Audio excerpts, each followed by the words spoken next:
Tidak elok rasanya Pak Jokowi melaporkan Roy, Rismond, Tifa, dan Fadila. Ya! Assalamualaikum warahmatullahi wabarakatuh. Makin banyak sekarang orang yang panik dengan berbagai macam upaya dilakukan untuk bisa menghindar dari jerat hukum, atau setidak-tidaknya upaya-upaya yang dilakukan supaya Jokowi mencabut laporannya di Bareskrim Polda Metro. Tidak spesifik seperti itu, tapi terbacanya seperti itu. Baik asumsi. Diduga bisa diterjemahkan seperti itu. Luar biasa kan? Kelompok-kelompok penyinyir, kelompok-kelompok penebar fitnah yang tidak pernah puas dengan kejahatan yang telah dilakukan selama ini. Oh, jar kalian ya. Oh, saatnya sekarang kalian mesti kemas-kemas, packing-packing. Kemana, Gri? Untuk ikut staycation. Ingin bikin video di depan penjara wanita Tangerang. Kan biasanya kalau napi wanita di penjaranya di situ di Tangerang. Nanti coba cari tahu, pengen nanti ya bikin video di depan gerbang penjara wanita Tangerang.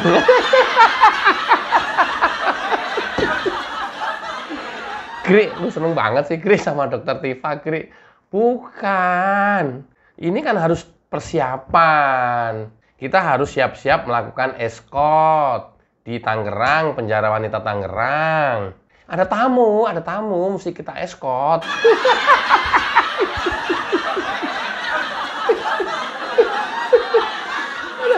Aduh, staycation 6 tahun. Luar biasa ini. Udah booking hotel belum, Gri? Udah. Di mana? Prodeo.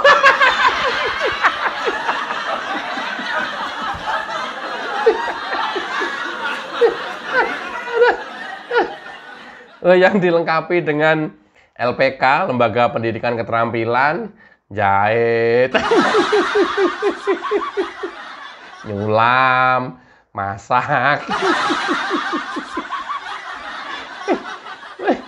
Gri, itu mau penjara atau mau staycation? Nah, itu.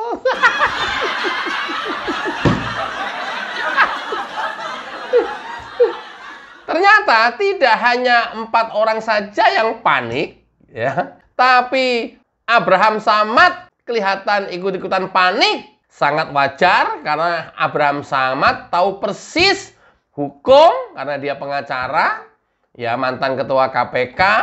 Kemudian dia juga salah satu LSM ACC di Makassar, dan Samad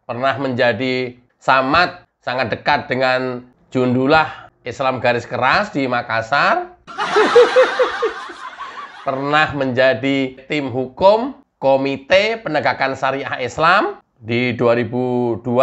Kemudian pernah juga menjadi pengacara tersangka teroris Agus Dwi Karna yang waktu itu ditangkap di Bandara Internasional Nancy Aquino karena membawa bahan peledak. Keren kali Gri pengalamannya. Ya makanya ini semua orang perlu tahu. Jangan taunya Abraham Samad mantan ketua KPK. Enggak. Terus belakangan mengaku-ngaku di video ini juga dia bilang, oh, Jokowi adalah teman dekat saya.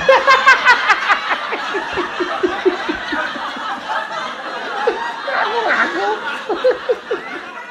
Kalau dulu dipecat sama Pak Jokowi jadi ketua KPK, sekarang ngaku-ngaku lagi.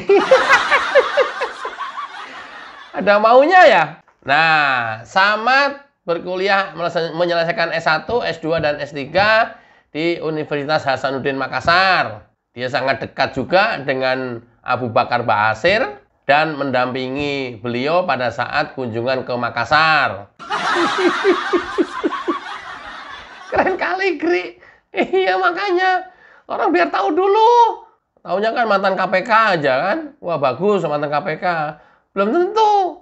Belum kentu. Belum kentu. Ya, karena waktu daftar KPK udah sampai 3 kali, nggak jadi. Yang ketiga kalinya baru jadi waktu itu. 2024 gagal menjadi calon wakil presidennya Pak Jokowi. Karena Pak Jokowi akhirnya ganti ke Pak JK. Oh, tahu jadi, tahu. Jadi tahu kan kalau begini? Iya. Nah, 17 Februari 2015, Samad ditetapkan menjadi tersangka kasus pemalsuan berupa KTP, KK, dan paspor. Pokoknya yang model-model kayak begini, udahlah.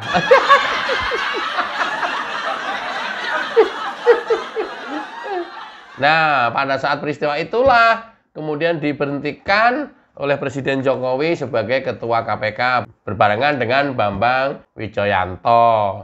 Jadi kalau ada sikit-sikit dendam ke Pak Jokowi, ya ada nalarnya lah, ketemu nalar gitu. Karena dipecat jadi Ketua KPK, akhirnya kan membenci Pak Jokowi. Sampai hari ini, oh enggak, video ini dia ngaku-ngaku akrab sebagai temannya Pak Jokowi. Padahal yang sebelumnya manggilnya Mulyono melulu. Luar biasa nih manusia ini nih. Coba kita lihat ya. Cekidot. Menurut hemat saya, apa yang terjadi terhadap Mas Roy Suryo, Rismon, Dr. Tifa, dan Fadila, ini adalah satu bentuk pembungkaman terhadap suara-suara kritis. Dan ini sebenarnya melanggar hukum. Karena kebebasan orang untuk mengeluarkan pendapat itu dijamin oleh konstitusi.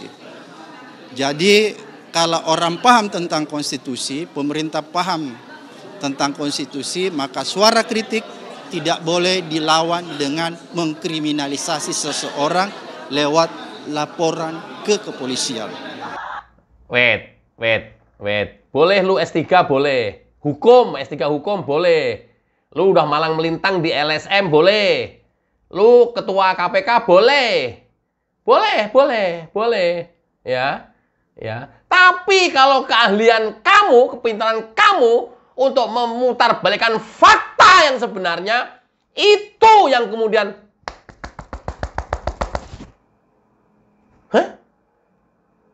Situ waras.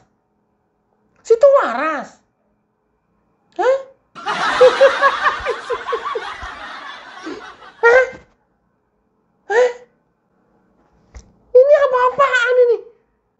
Ahli hukum apa-apaan ini? Gila lu men. Edian. Luar biasa memutarbalikkan fakta kayak begini. Edian. Masyarakat harus paham ini ya. Masyarakat harus tahu ini ya. Jangan gampang dihasut. Jangan gampang dipecah belah. Ya. Jangan gampang percaya dengan pemutarbalikkan fakta. Ini negara dianggap tidak paham konstitusi. Pak Jokowi dianggap tidak paham konstitusi. Pengacaranya Pak Jokowi dianggap tidak paham konstitusi. Hanya karena gara-gara melaporkan 4 orang yang selama 10 tahun lebih terus menghina, mencaci maki, memfitnah, mempropaganda Pak Jokowi terus menerus setiap hari. Gila ini mah. Gila. Apalagi suruh diem saja. Oh, udah sampai proses hukum, awalnya diem saja Pak Jokowi. Dianggap ya nanti dikatakan pembungkaman, udah diem aja. Tapi karena tidak bisa didiamkan, terus-menerus diserang sampai masuk ke proses hukum, masa mau diem aja? Udah diproses hukum, udah dilaporkan, udah masuk sidang berkali-kali, masa mau diem aja? Kalau lu Samad, kalau lu jadi Pak Jokowi, kalau lu Mat,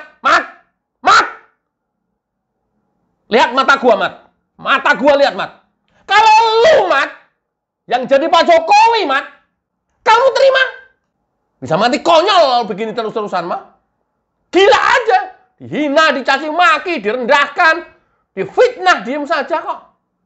10 tahun lebih. Gila kali. Ini apa-apaan, ahli hukum apaan kayak gini? Mat! Dian. Gila ini mah. Wah. Indonesia rusak kalau kayak begini terus-terusan dipelihara ini. Sumpah. Bisa rusak ini kayak begini ini. Dian. Lantas suruh diem aja gitu ya. Selama ini kan udah diem aja. Mau diapain gue diem saja. Masih kurang. Masih kurang. Sampai proses hukum pun juga masih ngalah aja. Lu coba mikir, Mat. Lu pulang ke kampung lu, kemudian muhasabah, ya. Datang ke masjid, lu sholat semalaman coba. Lu merenung, muhasabah di situ coba. Coba. Kenapa gua sarankan pulang kampung? Supaya tidak hiruk pikuk di ibu kota ini. Supaya bisa lebih fokus muhasabah coba, Mat. Coba, Mat. Coba. Kamu pergi ke masjid, Mat. Coba. Mah, coba. Kamu pulang ke kampung, ya. Kemudian semalaman di masjid untuk melakukan itikaf, ya. Muhasabah coba. Udah bener belum yang kamu lakukan? Sudah pas belum dengan keahlian kalian? Coba. Gila ini, Mang. Aduh. Kurang puas menghina Jokowi, kurang puas mencaci maki Jokowi, kurang puas memfitnah Jokowi. Masih kurang puas. Selama ini Pak Jokowi membalas? Enggak. Selama ini Pak Jokowi memproses hukum? Enggak. Selama ini Pak Jokowi bereaksi? Enggak. Dilaporkan juga Pak Jokowi nurut aja, jalanin proses hukum, enggak reaktif sama sekali dan sifatnya pasif karena tergugat. Begini mau diteruskan terus-terusan. Kayak begini lo bilang membungkam kebebasan orang, membungkam suara-suara kritis. Gila ini mah. Suara kritis apa? Orang fitnah kayak begini kok suara kritis apa? Wah, gila ini. Dian. Sumpah. Manusia kayak begini, Dian, teman. Aduh, ya Allah. Aduh. Keturunkan manusia ke bumi Indonesia orang seperti ini, ya Rob. Ya Allah, ya Rob. Lindungi Indonesiaku, ya Allah. Semua fakta diputarbalikkan sesuai dengan keinginan dan selera mereka sendiri-sendiri. Gila. Nafsu kuasa kayak begini, Dian. Wah. Ini hanya gara-gara diselimuti kebencian yang luar biasa. Gila. Masya Allah. La haula wala quwata illa billahil aliyil azim. Ya Allah, ya Rabb.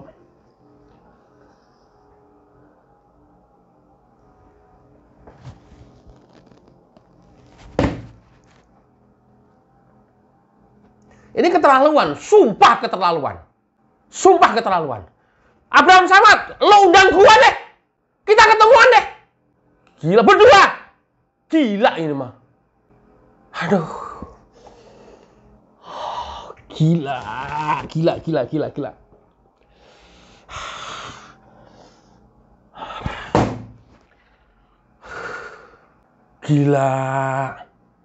Insya Allah. Ampuni ya Rob. Ya Allah, ampuni ya Rob. Mat, kita ketemu di Jakarta deh. Gua samperin, lu di mana deh? Dian ini. Insya Allah. Ini keterlaluan ini, manusia ini keterlaluan. Sumpah keterlaluan. Coba kita lanjut, siapa tahu belakangan dia tambah sadar. Presiden Jokowi ini bukan rakyat biasa ya. Dia mantan presiden yang 2 periode. Oleh karena itu dia harus bertindak sebagai seorang negarawan. Tindakan seorang negarawan itu haruslah bisa diteladani, harus bisa dicontoh. Dan tindakannya itu harus memberi nuansa kearifan dan kebijaksanaan. Seharusnya sebagai seorang mantan presiden, tidak elok rasanya Pak Jokowi melaporkan Roy, Rismon, Tifa, dan Fadila. Karena apa yang disampaikan orang-orang ini adalah salah satu bentuk kritik yang membangun, yang konstruktif, bukan pernyataan-pernyataan yang sifatnya destruktif. Jadi kalau pernyataan yang sifatnya destruktif menimbulkan huru-hara, dan huru-hara itu betul terjadi, itu yang bisa dilaporkan. Kalaupun cuma potensi huru-hara, itu juga orang nggak boleh dilaporkan. Mat,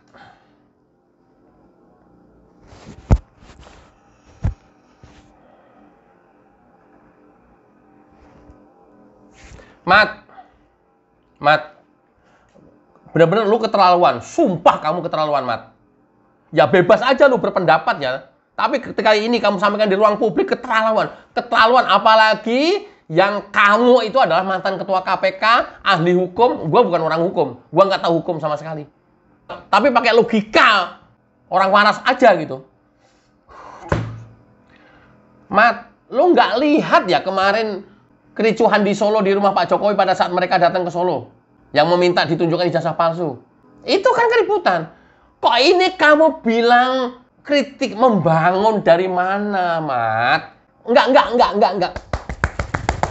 Kamu bilang kritik membangun dari mana? Dari sudut mana kamu bisa bilang ini kritik membangun, Mat? Kamu bilang kritik konstruktif dari mana, Mat? Mat! Woi, Mat! Aduh.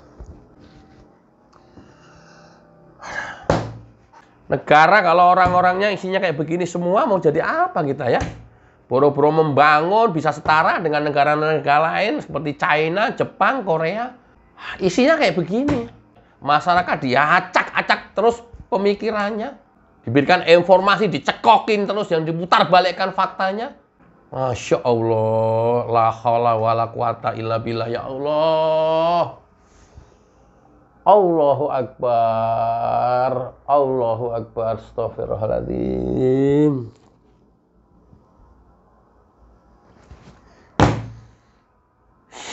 Gila, ini makin gila ini.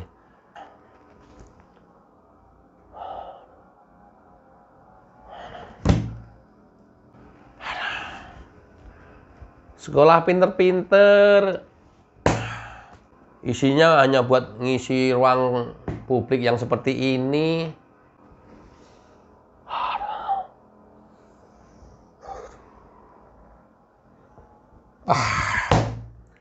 Edian. Nggak mampu berkata apa-apa gua. Hanya menambah dosa, ya Allah. Kita lanjut aja. Oleh karena itu menurut saya menghimbau teman saya Pak Jokowi ya, supaya mungkin lebih elok, lebih arif, memberi contoh kepada masyarakat supaya tidak melanjutkan laporannya. Supaya orang tetap bangga terhadap sikap Pak Jokowi. Karena apa? Mantan pimpinan yang bisa diingat itu ada legasinya. Kalau Pak Jokowi membuat atau meninggalkan legasi yang bagus, maka diingat. Tapi kalau Pak Jokowi meninggalkan legasi yang tidak elok, yang memalukan, maka orang tidak akan pernah mengingatnya. Gitu. Jadi sebaiknya laporan ini tidak dilanjutkan oleh Pak Jokowi. Ataupun kalau Pak Jokowi bersikeras melanjutkan laporan ini, maka seharusnya, lagi-lagi, seharusnya aparat penegak hukum, dalam hal ini kepolisian, tidak punya dasar untuk menindaklanjuti laporan ini. Karena pertama saya lihat ya, laporan itu pasal-pasal yang ditujukan itu tidak tepat. Ya, kira-kira seperti itu.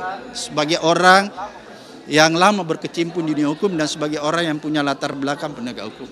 Sebagai orang yang lama berkecimpung di dunia hukum, sebagai orang yang berlatar belakang di dunia hukum, menyarankan supaya pelaporannya dicabut dan tidak meneruskan laporan polisi ini. Karena sebagai seorang negarawan tidak pantas melakukan ini. Supaya dikenal sebagai orang negarawan yang meninggalkan legasi baik. Daripada saya dosa, saya nggak usah komentarin dah. Sumpah nanti dosa gua. Dan kepada polisi supaya tidak melanjutkan kasus ini. Gua tahu kamu kan orang hukum, ahli hukum, berlatar belakang hukum, di dunia hukum. saya rasa, gua duga sudah bisa menimbang bahwa ini peristiwanya akan lanjut, bahwa mereka akan kena pasal berat Undang-Undang ITE. Mereka 4 orang ini. Nah, atas pertimbangan itu diduga kamu melakukan ini, membuat pernyataan ini. Karena udah nggak ketolong. Udah nggak ketolong lagi. Udah pasti nggak ketolong. Karena apa? Sudah semakin ngawur, nekat, dan tidak lagi mau diperingatkan sama sekali. Pengacaranya Pak Jokowi kan jauh hari sudah mau peringatkan. Sudah, sebaiknya disudahi. Karena sudah pernah lewat proses hukum ya. Tapi kalau nggak mau nyudahi dan masih terus nekat, ya udah. Lantas kalau Pak Jokowi nyabut perkaranya, ya tidak jadi dilanjutkan, macam kalian yang seperti itu punya karakter dan watak serta hati diselimuti kebencian dan kebusukan, apakah mau berhenti mencaci maki? Apakah mau berhenti memfitnah? Apakah mau berhenti menghina Jokowi? Saya rasa nggak mau. Saya rasa nggak akan mau berhenti. Kenapa? Masih bebas. Kenapa? Belum kesandung. Kenapa? Belum kejedok kepalanya ke tembok. Analoginya, kalau sudah berproses hukum, diadili secara seadil-adilnya, kemudian masing-masing mempertanggungjawabkan perbuatannya, laksanakan. Jalani. Saya rasa kamu udah tahu ini konsekuensinya. Dan ini serius. Makanya ini ada bentuk kepanikan yang ditunjukkan oleh Abraham Samad. Dia nggak tahu kenapa ikutan panik. Saya nggak tahu apa masuk ke dalam kelompoknya. Nggak tahu. Kenapa kamu tidak mengambil porsi yang, oh ya udah, karena ini supaya tidak berkepanjangan menjadi polemik, ini adalah langkah hukum yang baik dilakukan oleh Pak Jokowi. Nanti kami dan tim akan mempersiapkan pembelaannya kepada keempat tersangka. Kenapa nggak begitu? Kamu kan ahli hukum, kamu bisa lakukan itu. Nanti dibela aja di pengadilan. Kenapa hari ini kamu berstatement dengan narasi bahwa bukan seorang negarawan yang baik? Loh, enak kali. Ngaku-ngaku teman baik saya, Pak Jokowi. Enak kali. Ketika sebelumnya kalian kecewa, menghujat terus-terusan. Memprovokasi terus-terusan. Mengadili, mempenjarakan, seret Jokowi. Macam-macam. Luar biasa, luar biasa. Ya Rob, mohon keadilanmu ya Rob. Mohon keadilanmu ya Allah. Mohon engkau turun tangan ya Allah di peristiwa ini ya Allah. Mohon kuasamu ya Allah. Mohon kuasamu ya Allah. Mohon kuasamu ya Allah.